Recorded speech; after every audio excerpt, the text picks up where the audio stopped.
Hey, it's David back on Breeze Flippers. Just a little short update for this middle of the week. We've had a few sales come through. It's not been tremendous. We've been really busy with some other stuff, and I will probably show you what's going on. We're planning on having a huge garage sale this weekend. Not that we normally have garage sales, because typically anything that I could put in a garage sale I would sell online. However, this is stuff from my daughter's apartment, and she is getting ready to move. Hopefully, if she gets a job very soon. She just graduated with her master's degree, and we need to sell stuff very, very quickly and make a little bit of money so that she can have money for a move, and we don't have to put so much out of pocket. So we brought back an entire carload of stuff last week, filled in the Subaru Outback up to the fullest it could go, and we brought it all back. So we've been working on that, pricing things, getting that ready. So haven't done any dibdid auctions this week, just for that reason, as I knew I'd be really busy. But I have been listing and doing some other stuff on eBay, so we've had some sales. So we had a good weekend. I'm kind of expecting, hopefully, that we're going to have another good weekend, so we're going to take a look at that. But so we're going to take a look at what sold, and then we're going to talk a little bit about tools today. I heard something on a podcast this morning on I was listening to Trash to Cash, and they were talking about using ChatGPT.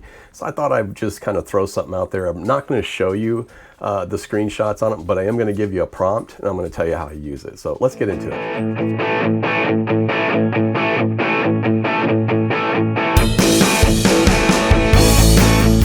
Okay, we've had a few sales, not a lot, nothing fantastic, but they've been good sales. They're okay.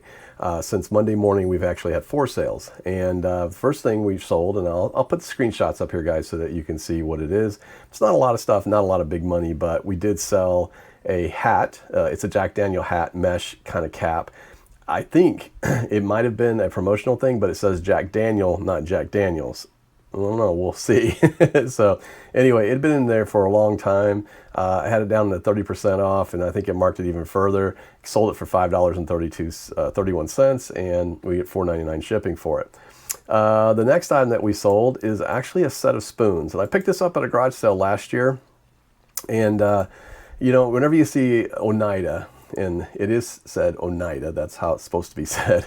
If you see Oneida spoons or, you know, silverware, I generally will pick those up because they usually sell, and I never really have much problems moving them. So they maybe move a little slower because it takes just that right person, unless you're selling the entire set, and then sometimes that moves a little faster. But I tend to make more money piecing it out. Well, I had, I believe, 12 of these, possibly 12, maybe.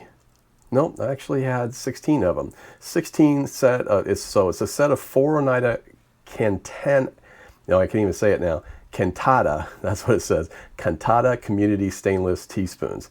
And they're 6 5/8 long. So anyway, I broke them into sets of 4 because I had 16 of them. And I sold a set for $24.99, and we're getting $5.99 shipping. So definitely take a look if you can find silverware, especially Oneida. That brand is typically very, very good. Also sold a baseball bat. Now, this baseball bat has been in my inventory for over 2 years. And the reason it has been in my inventory for over 2 years is I forgot to list it. I noticed it the other day. It was a while back, and I was like, I don't think I ever listed this. And I went back and looked, and sure enough, I never listed it. But it's an Easton Speed AU X50 baseball bat, and it's a 30-inch bat, 27-ounce, 2 5/8 barrel. So it was in really good shape. And I do try to clean the bats before I list them. I take a magic eraser and a little bit of soap and water and just kind of clean them off. I clean the grips off. I clean everything off. And it does tend to make it look pretty good. So all the bats that I have listed right now look very, very clean because I was able to clean them. So I got all the marks and everything off this one. It looked really good. Didn't sell it for a lot because it's not one of those expensive bats, but this one sold for $20.99. And I think I only got $7.99 shipping. I lost a little bit because it cost me $8.49 to ship, but I don't think I paid but $1 for the bat. So I know I'm way into the money on this. I'm not worried about it. The last thing that sold, and I still have a few of these left, and they're just something I picked up at an estate sale. And I know that I might have paid up a little bit for them. And this one in particular, I know I paid, it was about $3. It was under $4. I think I'll have it marked at $4. But I know each one of these were a little bit less. But I bought a bunch of them, and they're the miniature N-scale train cars. And these came in the box. They were already in a little case. And when I comped them out, they were pretty good. But this one had been sitting in there for a while. It hadn't sold. but I ended up getting $8.49 for it and $5.99 shipping. So all told, that's about $90 in sales so far. So hey, it's early in the day, Wednesday. I've sent out probably 20 offers. So, and our newsletter just went out. So I'm thinking maybe, we're going to probably have another good weekend. I'm hoping they turn the spigot back on for us and we start making some sales. So we're going to see. We're going to definitely see how it goes. But yeah, that's what's sold so far. And like I said, we're going to try and do some other stuff and try to do some more listings. So I've been dropping about $250 to $300 worth of listings every day. So in a lot of those cases, they're bigger items. And I've also been pulling down items and then relisting them as well. So changing up the listings, giving it some, something fresh, changing it around, trying to redo it, new description, new title, and definitely new price. So it looks like it's a completely new listing. So we're going to see how that goes. Hopefully it goes well. So then the only odd thing that's going on today, this is crazy. I actually had a interesting email from a customer. And I'll have to throw this one up on the screen. I'm not going to throw the email up on the screen, but I will definitely show you what the item that sold. They bought a calculator. It was a calculator I sold twice. I think I told you about it once. We sold it. We're really excited that it went out. It got there and they said, hey, the enter button doesn't work. And I was like, oh, man, that's the one button I didn't look at. Everything else worked. And so I didn't run any calculations or anything on it. So I said, yeah, send it back. So I took it back. I didn't, again, I was only in this for a couple dollars. It's not like it's a, it's not a, it wasn't a big expensive item. So it's a TI-84 Plus graphing calculator. So I thought, well, I was just going to toss it. And I thought, well, let's just run it as parts of repair. I mean, just put it in as not working, not functioning for parts of repair. And very, in the title, it says, a Texas Instruments TI-84 Plus graphing calculator, black for parts or repair, read. And I put it in the description and I put it in the item description that it does not work. The enter button does not work. I don't know where else you could put it. So anyway, I get an email. It says the calculator I got is not working. Some of its buttons doesn't work. And I'm like, the listing says for parts or repair, it was sold as is. It also states this in the condition as well. I mean, I don't know what else to tell them. I'm like, and plus, they bought it on April 2nd, and it is May 14th. It is past the 30-day window, so even if they wanted to leave a negative review, they couldn't. I mean, it's past that window. So anyway, I mean, I'm a nice guy. I'll try to do what's right, but I marked the price way down. It's sold for less than $24.99, I believe. And yeah, I don't really understand how come people don't read, right? This is unfortunate. This is one of those situations where you do your best to do good customer service. You put a good listing out there, but people aren't going to read anyway, which is why it's always best practice if you put your first shot, which is the hero shot. They call it the hero shot. That's your first picture. That's the one most people see. Your second picture should always show a defect. I mean, that really is, because as you're in a phone or any kind of a mobile device, generally you can see the first few pictures very easily. So if you do have something that has a defect on it, I usually try to put those in the second picture. But you can't really show that the button doesn't work. That's why I put it in the title. So anyway, it happens. And, like I said, I'm not going to get crazy over it, but if they need to, if something happens, it comes back or whatever, they try to do a return, I guess I'll just evaluate it at that time. Now, speaking of bad deals, I know last week I had asked my last video what everybody would do. I only got one response so far about the issue with whether or not I should leave, what kind of review I should leave this guy that canceled the order on me. And again, out of all the years, and I've been selling on eBay and buying on eBay since October 1997, I've never had anybody just not send something. I mean, I've had people before go, I can't send it, or hey, I just found out this isn't there, or they at least give me something, right? Whether it's a truthful excuse or just something they made up and then they didn't want to send it. I mean, I'm not going to sit there and argue the fact, okay, I just say, that's no problem, we'll move on. I mean, I've had the same situation happen to me. I couldn't find something. I have to tell them, I'm so sorry. Somehow or another, this is not taken out of our inventory and it's still listed. My apologies, I really can't fulfill this. And I always say, can I offer you something else or do something else? But I always reply because I'm not going to sit there and ignore it. I think the part that makes me the maddest about this is I sent him 3 messages and saying, hey, are you planning on shipping this? Hey, is there a problem with anything? Do we need to talk about this? I asked 3 different ways and 3 different nice ways to say, hey, are you going to ship this item? Never got a response back. So that's when I put in the item not received, and then literally the next day he canceled the order. So yeah, that shows bad on them, but that's not that much bad on them, right? So I think honestly, I need to leave something. And somebody did make a comment. They said that, you really shouldn't leave a bad review, you should leave an honest review. And no truer words have been said. That was probably the best advice you could say. I'm not going to blast him and say all kinds of bad things. That's not the way to do it. That's not the way I am anyway. I've never been that way. But I'm probably just going to leave something to say, it may not even be a negative review. It may be a neutral review, and just say, I was very disappointed that I was not, did not have communication with me, did not tell me if there was an issue with this, and they canceled the order. So anyway, I'll probably do something, and I'll let you know in the next video. But I got to do something pretty soon because I got to get that handled. I just want to get it off my back and forget about it. So I was listening to a couple podcasts this week, and a couple things that come up, and one of them I'm going to use. I do love it.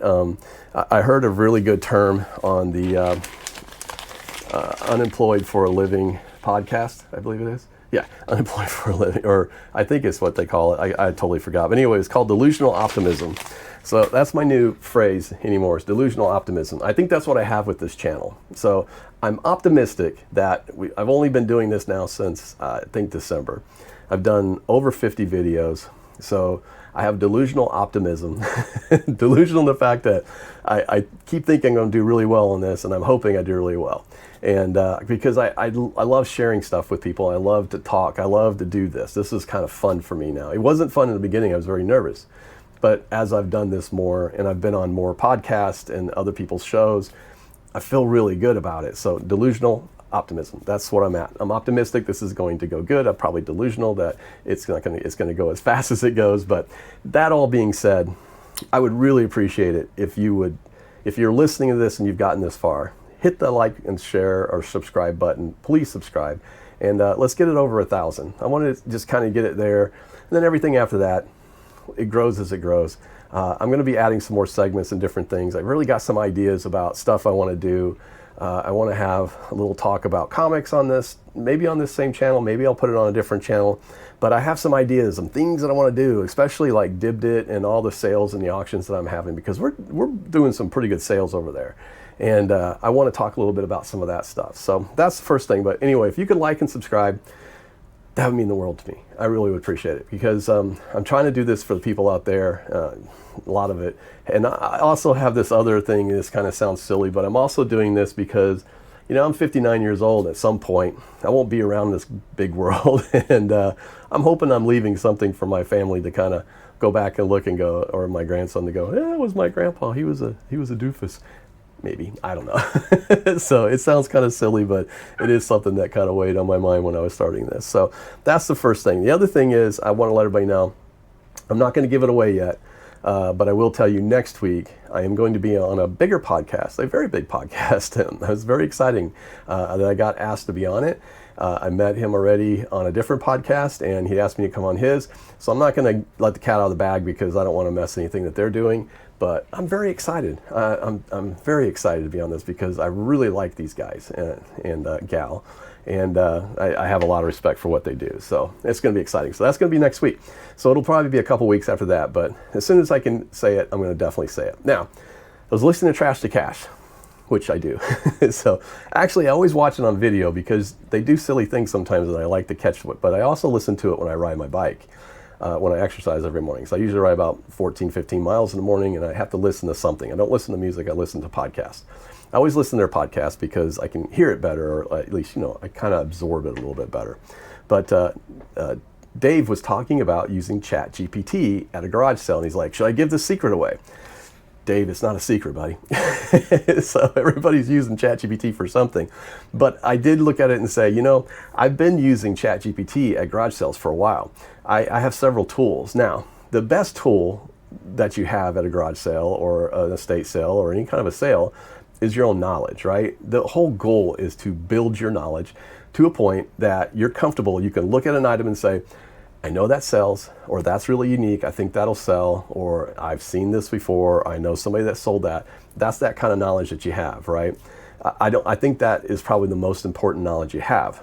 And especially too, because there's a lot of sales that I go to, there's no signal. No signal means no eBay lookups, no Google lookups, no ChatGPT. I mean, there's just not much you can do. You can take a photo of something and go check it later when you see get a signal somewhere. But the best thing you do at that time is just use your knowledge. I've been here, I've seen this, I think this will sell, this is what I'm gonna do. But I've been using ChatGPT for a while. So I use ChatGPT a lot of times to give me some item descriptions, right? So I'll take a picture and say, please analyze this for eBay, and it'll do all kinds of stuff. But I have a prompt that I did write, and I'm going to share it in the description of the video for the description. I'll put it in there and let you guys know what it is. But it is it basically analyzes an item for an eBay resale. And it'll take a photo or a small description, as long as you give it the right information to have. It'll give you the item name, brand, version, and year, how many have sold in the last 180 days, how many active listings there are right now on eBay, what the sell-through rate is, the average price range, high and low, and average shipping costs. So also, it also, for a photo, can evaluate conditions, and it can kind of look at that and tell you as well. And it also makes a buying recommendation, yes, maybe, or pass, right? So now, is it always right? Not always right. But if I'm looking at something and I have no idea what I'm looking at, I love having this tool, because I'll look at it and go, I'll take a picture of it and say, is this worth it? Now, if it's a camera, a calculator, if it's something I've sold 100 of before, I don't need ChatGPT to tell me that. That just takes too much time. But if it's something I'm not sure of, I'm going to take a picture of it and I'm going to run it through this and say, give me an analysis of it. Is it always right? No, sometimes it comes back with some stuff and you're like going, and I just tell ChatGPT like I'm its teacher, because that's really what you are. You're teaching ChatGPT. Every time you use it, it gets smarter. They're going to take over the world someday. That's just the way it is. But every time you use ChatGPT, you're training that large language model to do that the right way every time. You're training it. That's the job, right? That's why it's really important as you get information on ChatGPT, it gives you a thumbs up, thumbs down. Use that thumbs up, thumbs down. If you don't like the answer, give it a thumbs down and then explain it. This is not the correct answer I'm looking for. This is not the correct item. That isn't exactly what I'm looking at. So you can train it and it will get better and better and better and better. So I feel like I've trained mine a lot. So I've also used the voice on mine as well. It actually calls me Breeze now too, so it's kind of funny. But yeah, so it's something you can train and use over and over and over again. But I really do recommend it. Now, again, you can do stuff with the free, and it doesn't use all the language models. It doesn't use all of them, right? The free one, I think, only has so much, or you can only use so many iterations of the certain models. I do have the paid version. It's $20 a month. It's worth it to me. I use it for everything. I use it for my day job. I use it for my night job. I use it for letters. I use it for resumes. I use it.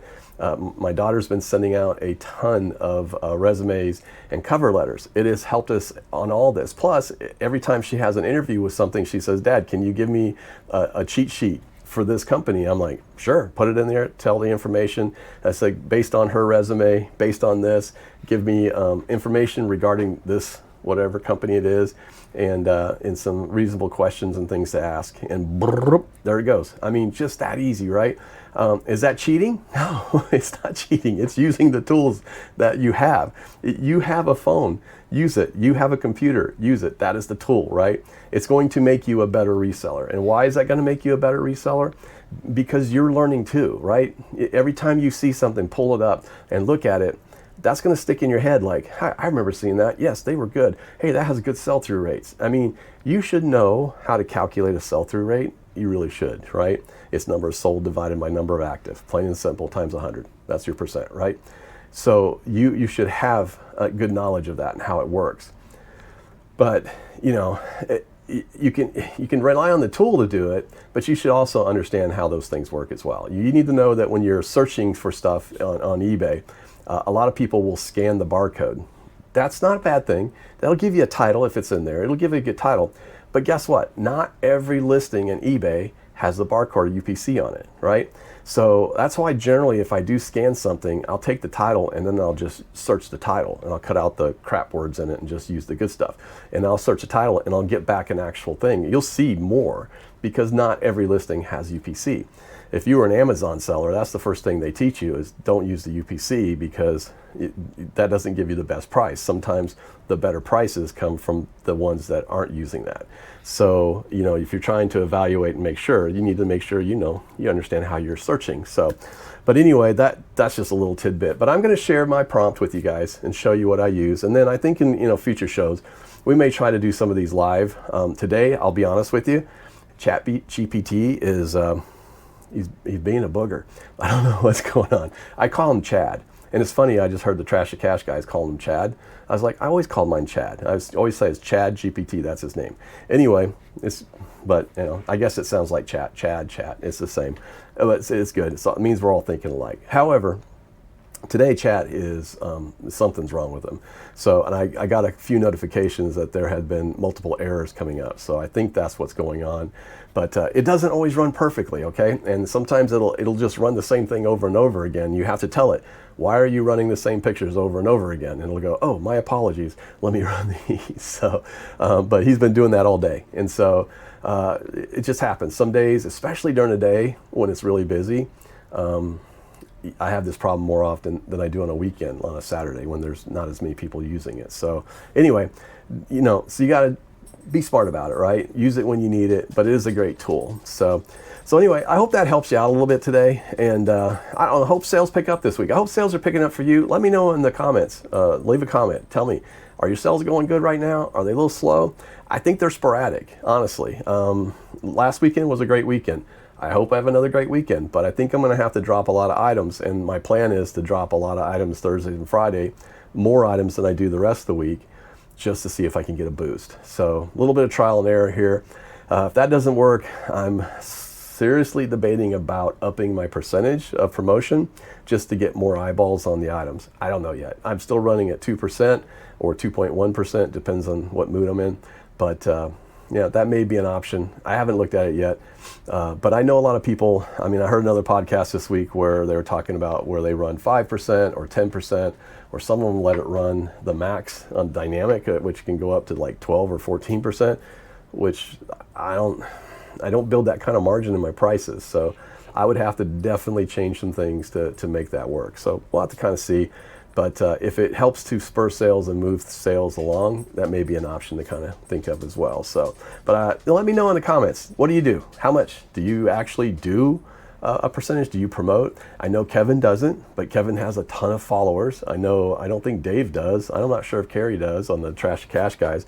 I do hear a lot of other people talking about it, that they do it. So do I think that you can do it without? Maybe you sell a lot more if you promoted. I don't know. So, that's an experiment they have to try, right?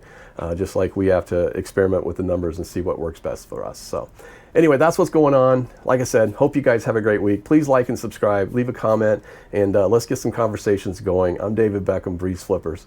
We'll see you. I forgot something. I'm going to throw it in at the very end. We're going to take a little walk through the house, guys. And I said I was going to show you what's been going on to get ready for this garage sale. And I'm telling you, garage sales are a lot of work. People that put them on, I got a lot of respect for you guys. I've done a lot way in the back, long time ago, many years ago. But yeah, so this is what we got going on, guys. This is, let's see, I'll show you how to go this way. This is like one of the clothes racks. This is just one. This is a lot of stuff. Here we go. All of this stuff. We got to fill these bins. That's just some of the stuff. Oh, but it gets better. We go over here. Oh, that's Ozzy. Hey, Oz. Anyway, all of this is garage sale, guys. All that stuff on the floor. This is all fabric. She's a clothes designer and a costume designer. So a lot of that's fabric. So we're going to do $5 a bag for fabric. There's a bunch of little items in there. But wow, it's a lot of work. So, but it's got to get done. And we're going to definitely get it done. It's going to be Saturday. I'm going to miss a day of sourcing, but that's kind of the way it goes. So anyway, this is the real ending. Hey, I'm David Beckham, Breeze Flippers. We'll see you.